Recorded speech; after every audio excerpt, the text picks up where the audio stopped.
Okay, so good afternoon, everyone. So today we will be discussing about the changing global landscape for the 21st century teachers. So when we say 21st century teachers, those are the teachers who focuses on the student-centered. So when we say student-centered, they allow their learners nga makakat-on sa pumaagi nga gusto nila makakat-on.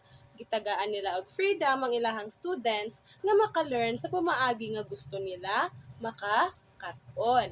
Okay, so the changing global landscape in teaching and learning brought about by the factors such as the learning environment, content and processes of learning, types of learners, and other parameters of learning in the 21st century. So, kaning changing global landscape in teaching and learning, naghatag ni siya og mga factors such as learning environment, content and processes of learning, types of learners, and other parameters of learning in the 21st century.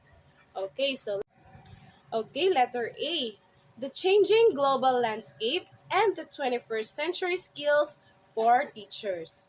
So we are in an era of borderless or flat world. Barriers have been broken by new landscape that is brought about by the new informations and communication technology. Since it is 21st century, so as we all know in 21st century, the technology is being normalized when it comes to learning. So there are new informations being provided in each learning. So there are also communication technologies nga maoy source nga makakat-on ng ato ang mga learners. Okay, so next, as future teachers of 21st century, there is an urgent need to understand the new landscape that is brought about by the changes and leaps and bounds of the century. So, as future teachers daw sa 21st century, naa jud daw kinahanglan jud daw nga naatay ka ng pagsabot sa bag-ong landscape sa usa ka learning o sa pamaagi sa usa ka paghatag og information sa mga learners. So Zoe 2006, as mentioned in Semioenetic 2011, identified some key categories of the different changes and development in the 21st century teaching and learning. Okay, so to understand the categories, we will attempt to first describe the new learning environment. So, diri sa gimension sa Semioenetic 2011 nag-describe sa the new learning environment. So, gipakita diri or gi-explain diri, gi-describe diri ang bag-ong learning environment. Okay, so next, number 2, identify the new learning content. So, kung naay new learning environment, naasay new learning content. Then number 3, explain the new processes of learning and how this will be facilitated. So, kung naay new learning contents, so possible na po tayo mga bagong pamaagi on how we teach or on how we give or give information to our learners and how it is being facilitated.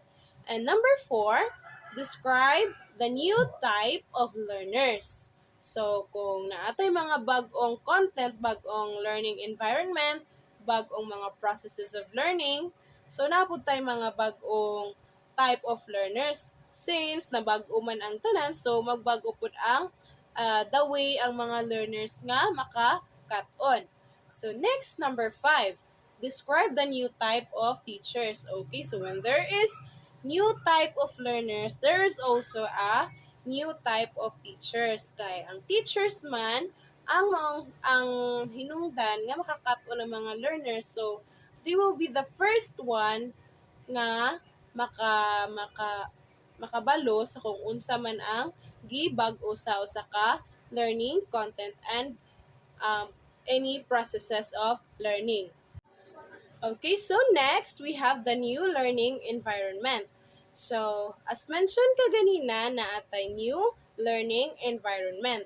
Okay, so the idea of learning environment has broadened from the confines of the four walls of the classroom to places and spaces that support learning. So, kaning learning environment mao ni siya ang classroom in which usa ni siya ka place or spaces nga nag-support sa ato ang learners to learn. So, it is a place where interaction of the learners among one another with the teacher and the surroundings happen. So, ang classroom mao ang lugar kung asa nag-interact ang teacher ug ang learner. Okay, so it is characterized by the following. So, mao ni ang four walls of the classroom. First, learner-centered. Next is the new spaces and borderless. And next one is enhanced opportunity for creativity and innovation.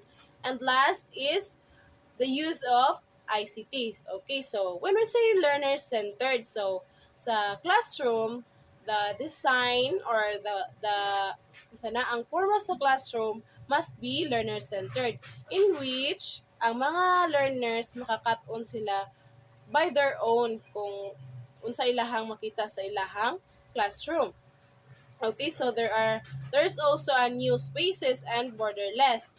And of course, enhanced opportunity for creativity and innovation. So gitagaan sila og opportunity for creativity and innovation. And of course, sa classroom, since it is 21st century, dapat magamit og ICT. For example, ang television. Okay, so next, the new learning content. So na-mention sab ni kaganina ang the new learning content. So, with the new learning environment and the explosion of knowledge, content or subject matter of learning has been modified from a specific discipline or subject area. Subject matter of learning has the following characteristics. So, kaning the new learning contents na siya mga characteristics. So, first, integrated or interdisciplinary. Second, demand-driven. Third one is emphasis on learning tools on how to retrieve knowledge. And last, balance of scientific, technological, cultural, global, and local concepts. So, next one, the new processes of learning and how this will be facilitated. So naamay kanang new learning environment and new learning content. So of course, na mga kabaguhan po sa process of learning ug unsaon po ni siya pag facilitate. Okay, so with advancement in the study of the mind and cognition, various processes of learning evolved with human intervention of teachers and peers as well as non-human intervention of artificial intelligence of robots. Okay, so we are all familiar with AI or artificial intelligence. So since this is 21st century, so technology is being normalized and being used by learners. So mao na pud siya ang way para makakaton ng mga learners, makakaton ng mga learners from their own. So uh, as we can see and as we observe, ang AI naghatag gyud siya og dako nga kanang kabag-uhan sa the way mo maka-learn ang mga learners. Okay, so next, multiple ways of learning. So naay mga ways ang learning. So first, we have the very common way of learning, the face-to-face. Okay, so karang familiar naman kay ta sa face-to-face. So when learners and teachers are confined in the same learning space at the same time with a teacher facilitating learning. So kaning face-to-face, a very familiar term, mo ni atong ginabuhat karon, usa ka way of learning in which nag-interact jud ang teacher ug ang learner in the same time and in the same places.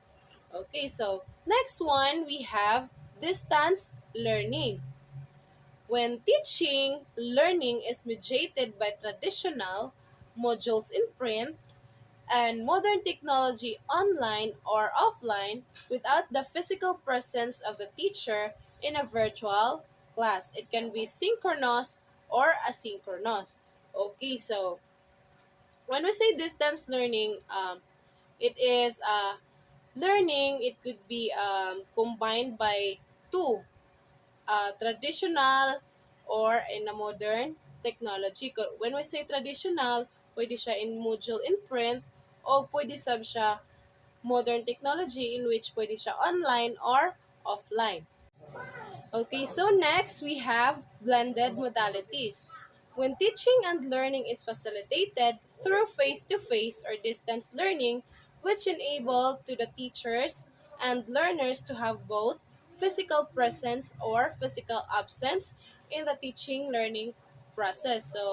So from the word itself, blended learning, blended modalities, so pwede siya through face-to-face or distance learning. So pwede siya both physical presence or physical absence.